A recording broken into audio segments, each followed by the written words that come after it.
आप देख रहे हैं वन उत्तर प्रदेश और आपके साथ मैं हूं आयुषी महर्षि। बुलेटिन की शुरुआत करेंगे इस वक्त की हेडलाइंस के साथ। वाराणसी समेत देश के 8 शहरों में 5G की शुरुआत। पीएम मोदी ने दिल्ली में की लॉन्चिंग। कार्यक्रम में वर्चुअली शामिल हुए सीएम योगी।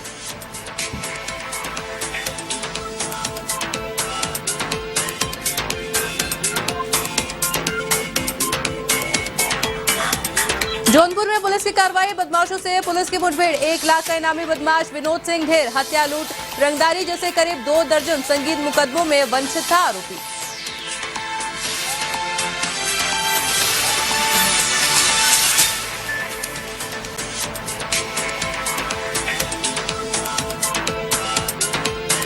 देवबंद में सहारनपुर मुजफ्फरनगर स्टेट हाईवे पर बड़ा हादसा। ट्रक में घुसी सेना के जवानों की जिप्सी। हादसे में कैप्टन समेत 3 जवान गंभीर रूप से घायल।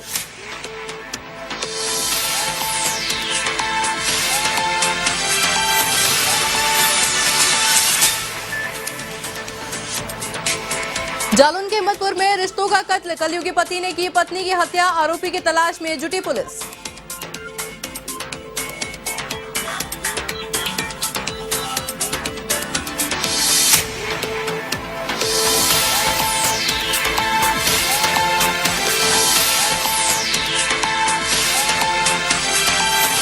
बस्ती जनपद में झोलाझाप डॉक्टर ने ली मासूम की जान। मां के लिए दवा लेने गए मासूम को लगाए इंजेक्शन से बिगड़ी तबीयत से हुई बच्चे की मौत।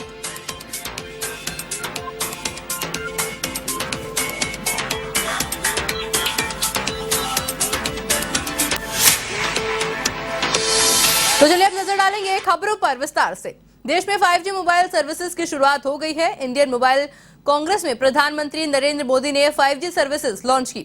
2 बड़ी मोबाइल कंपनियों ने देश में 5G सर्विसेज की शुरुआत की है। एयरटेल ने वाराणसी और जियो ने अहमदाबाद के एक गांव से 5G की शुरुआत की। इस दौरान उत्तर प्रदेश और गुजरात के मुख्यमंत्री मौजूद रहे।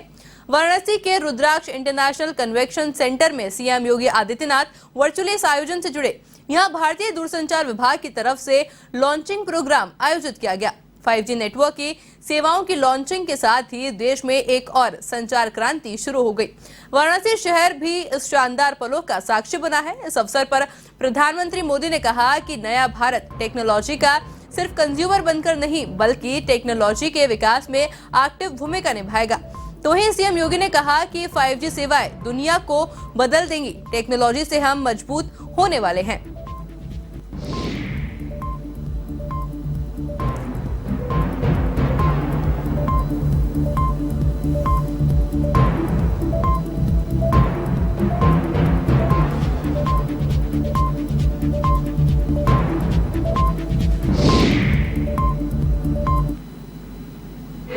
मजबूत अर्थव्यवस्था होगी, प्रति व्यक्ति आय में भी वृद्धि होगी। प्रति व्यक्ति आय में वृद्धि होगी तो उसके जीवन में भी खुशहाली आएगी और सुविधा संपन्न होगा। हर एक फील्ड में इसकी उपयोगिता है और इस दिशा में भारतीय एयरटेल को उत्तर प्रदेश के अंदर जिम्मेदारी दी गई है। मैं उन्हें इस बात के लिए आश्वस्त करता हूं कि आदरणीय प्रधानमंत्री जी के विजन को साकार करने के लिए 5G की सुविधा आप प्रत्येक गांव में, प्रत्येक कस्बे में, प्रत्येक घर तक पहुंचाने में अपना योगदान दे। प्रदेश सरकार इसमें आपको पूरा सहयोग करेगी। जहां भी और किसी प्रकार के सहयोग की आवश्यकता होगी राज्य सरकार इसमें आपका सहयोग करेगी। इस दिशा में हम लोगों ने जो अपना कार्य प्रारंभ किया है ऑपरेशन कायाकल्प में, आज हम लोगों ने बेसिक शिक्षा परिषद के साथ साथ सभी नेशनल एजुकेशन पॉलिसी के अंतर्गत अपने सभी कॉलेजेस में स्मार्ट क्लासेस की सुविधा उपलब्ध कराने की कार्रवाई को भी आगे बढ़ाया है। और स्वास्थ्य के क्षेत्र में, ग्रामीण क्षेत्र में हम लोगों ने टेली कंसल्टेशन के लिए आज हेल्थ एटीएम, हमारा प्रयास है कि अगले 3 महीने के अंदर हम हर प्राथमिक स्वास्थ्य केंद्र में हेल्थ एटीएम की सुविधा उपलब्ध करवा देंगे। यूपी भाजपा के प्रदेश अध्यक्ष भूपेंद्र चौधरी शनिवार को बाराबंकी पहुंचे, जहां भाजपा कार्यकर्ताओं ने उनका जोरदार स्वागत किया। इसके बाद भूपेंद्र चौधरी जेब्रो पार्क पहुंचे। उन्होंने वृक्षारोपण कर पर्यावरण संरक्षण का संदेश दिया। इस दौरान चौधरी ने आमजन को भी संबोधित किया।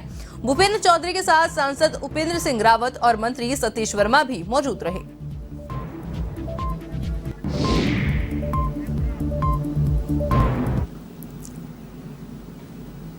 कोई कमी नहीं है जी।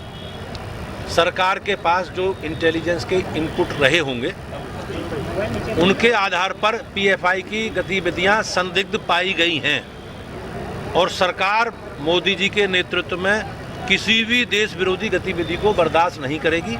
उस पर कड़ी कार्रवाई करते हुए प्रतिबंध लगाया गया है। अभी उस पर विवेचना जांच चल रही है। जिन जिन लोगों की, क्योंकि बड़ा संगठन है, जिन जिन लोगों की गतिविधि संदिग्ध पाई जाएंगी उनके खिलाफ दंडात्मक विधि संबद्ध कार्रवाई की जाएगी। भारतीय जनता पार्टी संकल्प में है हमारे देश की सुरक्षा। बुंदेलखंड में निकाय चुनाव की तैयारियां तेज हो गई है। इसी बीच बीजेपी के आला नेताओं की बुंदेलखंड के चहलकदमी जोरों पर है। इसी बीच यूपी के डिप्टी सीएम केशव प्रसाद ने जालौन पहुंचकर पार्टी पदाधिकारियों और जनप्रतिनिधियों के साथ बैठक की, साथ ही आगामी रणनीति पर विचार विमर्श किया।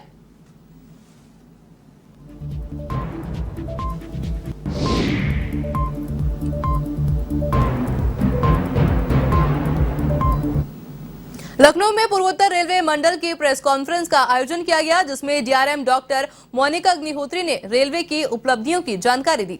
आपको बता दें, डॉक्टर मोनिका अग्निहोत्री ने बताया है कि रेलवे की ओर से स्टेशनों के सौंदर्यीकरण का कार्य किया गया है और सुरक्षा पखवाड़ा के दौरान रेलवे स्टेशनों पर स्वच्छता पर काम किया जा रहा है।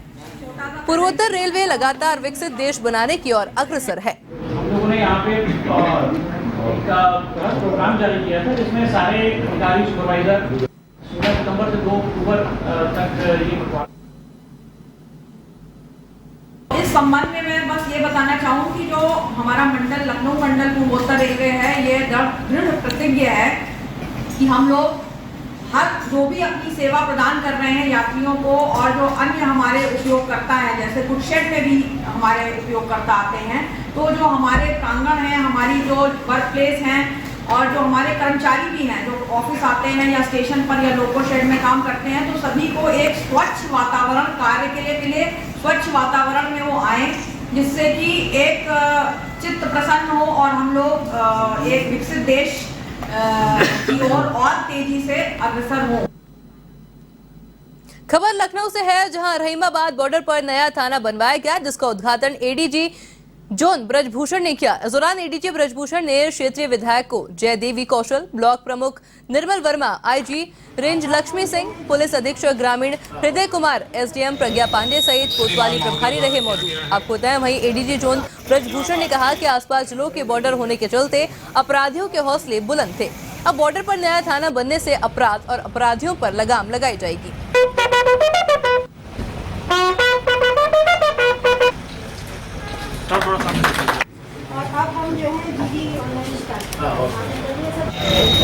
श्रीमान महोदय द्वारा किया गया है। देखिए, पहले तो मैं आपको बताना चाहूँगा कि शासन के आदेश से नया थाना स्वीकृत हुआ है, जो आज चालू किया गया है। इस थाने के स्थापित होने से इस क्षेत्र में जो कानून व्यवस्था है, अपराधों पर नियंत्रण है, उसमें और मदद मिलेगी।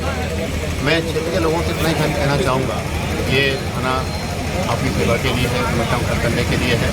हमें सहयोग प्राप्त हो, जो भी सूचना है, कोई अपराधियों की गतिविधियाँ हैं, छोटे मोटे विवाद हैं, उसके बारे में समय से थाने को जानकारी दें, जिससे समय से उनका हल हो जाए और इस थाने को अपना समझें। ये पुलिस उनकी मित्र है, इसी तरह से। संभल में सूफी धर्मगुरु शमसुद्दीन तुर्क ने भारत सरकार की ओर से पीएफआई पर लगाए गए प्रतिबंध को सही ठहराया है। उन्होंने कहा कि काम सरकार को बहुत पहले ही करना चाहिए था। साथ ही सूफी धर्मगुरु ने राहुल गांधी की पदयात्रा पर निशाना साधते हुए 2024 में बीजेपी की सरकार बनने का दावा किया।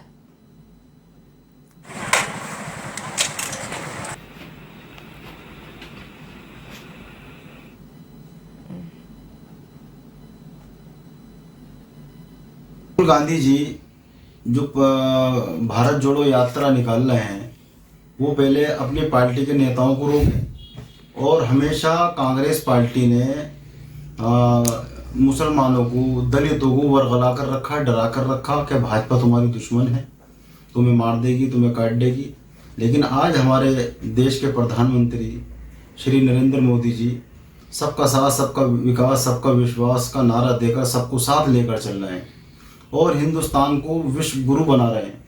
आज हमारे हिंदुस्तान के प्रधानमंत्री जी ने तमाम मज़ाहिब के लोगों को लेकर सूफीज़्म को बढ़ावा दिया। और आज जो कांग्रेस भारत जोड़ो यात्रा निकाल रही है, मैं राहुल गांधी जी को एक मशवरा देना चाहता हूं कि पहले वो कांग्रेस पार्टी का अध्यक्ष चुने। देवबंद के करीब सहारनपुर मुजफ्फरनगर स्टेट हाईवे पर एक बड़ा हादसा हो गया। आपको बताया, सेना की एक जिप्सी ट्रक में घुसने के कारण एक कैप्टन समेत 3 जवान गंभीर रूप से घायल हो गए। बताया जा रहा है कि यह सड़क हादसा देवबंद के निहाल खेड़ी के करीब हुआ। इसमें सेना के कैप्टन रोहिन सहित 2 जवान गंभीर रूप से घायल हो गए हैं। बताया जा रहा है कि सेना के अधिकारी पंजाब से दिल्ली जा रहे थे। इस हादसे की सूचना मिलते ही जिला प्रशासन में हड़कंप मच गया। फिलहाल पुलिस मामले की जांच कर रही है।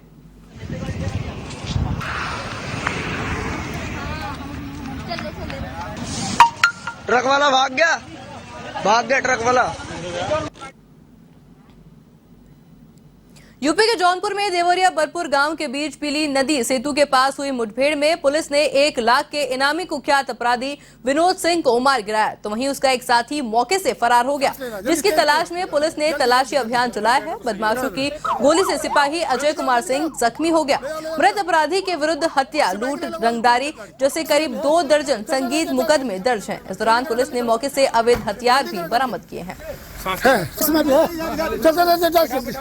जल्दी करो।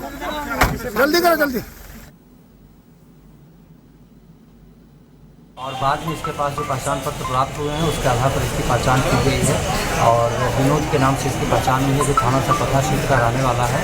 इस पर एडीजी बनारस जेल महोदय द्वारा 1 लाख रुपए का पुरस्कार घोषित है पूर्व में।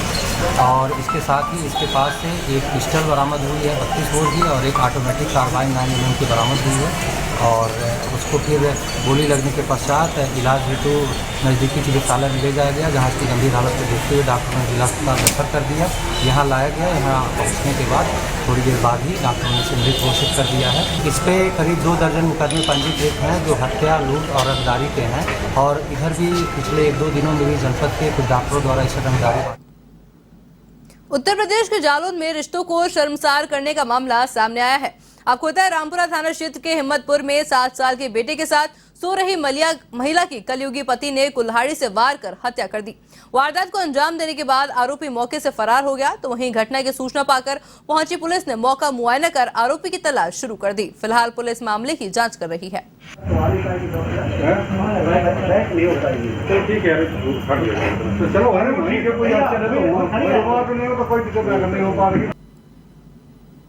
यूपी के सीतापुर में तेज रफ्तार अज्ञात वाहन ने बाइक सवार अधिवक्ता को अपनी चपेट में ले लिया। आपको बताया, इस दौरान अधिवक्ता गंभीर रूप से घायल हो गया, तो वहीं स्थानीय लोगों ने उन्हें इलाज के लिए सामुदायिक स्वास्थ्य केंद्र सिंधौली पहुंचाया, जहां चिकित्सकों ने उन्हें मृत घोषित कर दिया।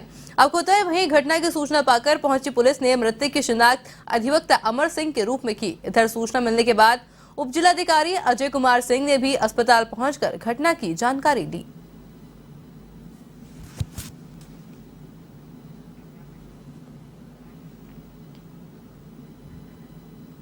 खबर बस्ती जनपद के परशुरामपुरा थाना क्षेत्र से है, जहां एक झोलाझाप डॉक्टर की लापरवाही से मासूम की जान चली गई। आपको बताएं कि मृतक डॉक्टर के पास अपनी मां के इलाज के लिए आया हुआ था, जहां मां के इलाज के बाद मासूम ने खुद के लिए बुखार की दवाई मांगी, जिसके चलते झोलाझाप डॉक्टर ने 13 वर्षीय मासूम को कोई इंजेक्शन लगा दिया, जिससे उसकी मौत हो गई। तो वहीं बच्चे की मौत से इलाके में हड़कंप मच गया और डॉक्टर के खिलाफ कार्रवाई की मांग की गई। फिलहाल पुलिस ने एक डॉक्टर के खिलाफ मुकदमा दर्ज कर लिया है।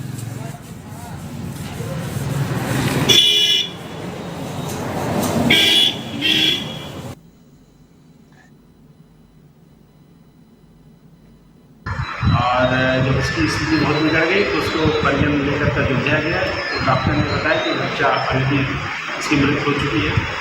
और परिजनों का आरोप है कि गलत तरीके से ट्रीटमेंट करने के कारण उसके बच्चे की मृत्यु हुई है। इसमें स्वास्थ्य विभाग के अधिकारियों से भी इसमें समन्वय बना करके जाँच कराई जा रही है।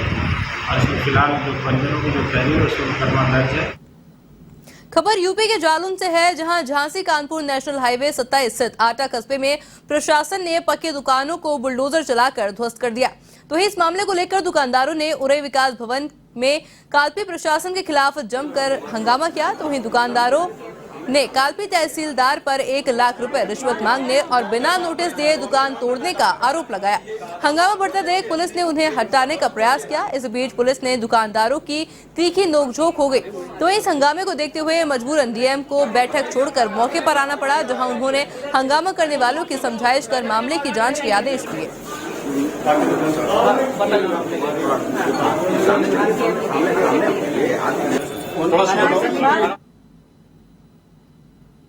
हमारी दुकान थी, डीएम साहब के पास आए अपनी समस्या को कहने के लिए। दुकान तोड़ दी उन्होंने, सुना नहीं और ना मेरे पेपर देखे। और मैंने जो पेपर देखने के लिए कहा उनसे, तो उन्होंने गाली दे के कहा हट जा अलग, नहीं तो तुम्हारे ऊपर ही बुलडोजर चढ़ा देंगे। तो इतना कह के बोले इसका पहले तोड़ दो। हमने कहा सर देख लीजिए मेरे पास पेपर है, रजिस्ट्री है और स्टाम्प भी है और अलॉटमेंट भी है मेरा, सर आप कृपया देख लो। उन्होंने एक भी मेरी बात नहीं मानी और तुरंत जाके मैंने कहा अगर सर आपको तोड़ना है तो मुझे 1 घंटे का समय दे दीजिए, मैं अपना सामान निकाल लूँ। उन्होंने मेरी एक भी बात नहीं सुनी। प्रकरण में अपर मुख्य अधिकारी जिला पंचायत से बात की गई। प्रकरण में स्पष्ट है कि NH 27 से एक लगी हुई जमीन थी आटा गाँव, जिसमें जिला पंचायत की 1.4 एकड़ जमीन पे 42 लोगों ने अवैध कब्जा कर रखा था, जिन्हें कई बार नोटिस दिए गए और उन्हें हटाने के लिए निर्देश भी दिए गए, लेकिन जब उनके द्वारा नहीं हटाया गया तो 6 जून को लिखित सहमति ले ली गई उनसे। उसके बाद इस कब्जे को 1 दिन पहले हटाने की कार्रवाई कर दी गई। शारदीय नवरात्र के षष्ठी तिथि पर मां कात्यायनी के दर्शन पूजन की मान्यता है। कहा जाता है कि मां कात्यायनी की पूजा करने से भक्तों को आसानी से अर्थ, धर्म, काम और मोक्ष की प्राप्ति होती है। मां कात्यायनी का स्वरूप चमकीला और तेजमय है। मान्यता है कि माता कात्यायनी महर्षि कात्यायन की कठिन तपस्या से प्रसन्न होकर उनकी इच्छानुसार उनके यहाँ पुत्री के रूप में पैदा हुई थी। महर्षि कात्यायन से सर्वप्रथम इनकी पूजा की थी, इसलिए ये कात्यायनी के नाम से प्रसिद्ध हुई। मां कात्यायनी अमोद फलदायिनी है। ये दुर्गा देवताओं और ऋषियों के कार्यों को सिद्ध करने के लिए महर्षि कात्यायन के आश्रम में प्रकट हुई थी। अपने संसारिक स्वरूप में ये शेर यानी सिंह पर सवार 4 भुजाओं वाली सुसज्जित आभा मंडल युक्त देवी कहलाती है। इनके बाएं हाथ में कमल और तलवार, दाहिने हाथ में स्वास्तिक और आशीर्वाद मुद्रा अंकित है।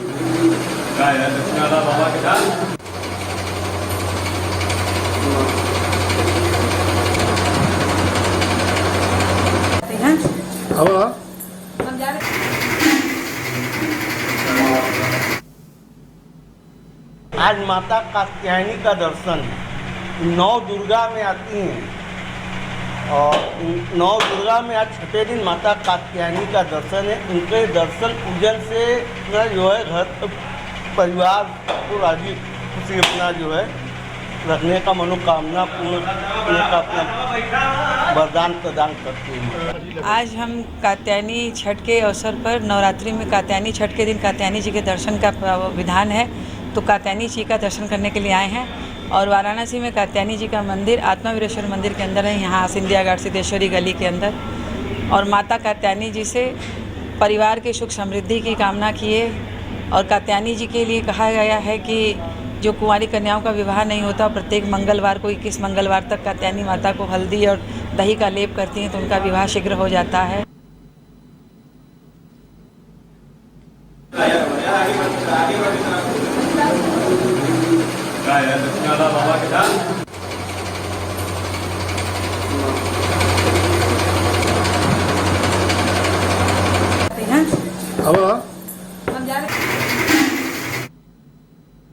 तो चलिए फिलहाल बुलेटिन में सिर्फ इतना ही। इसी तरह देश दुनिया से जुड़ी तमाम बड़ी खबरों के लिए देखते रहिए A1 TV। नमस्कार।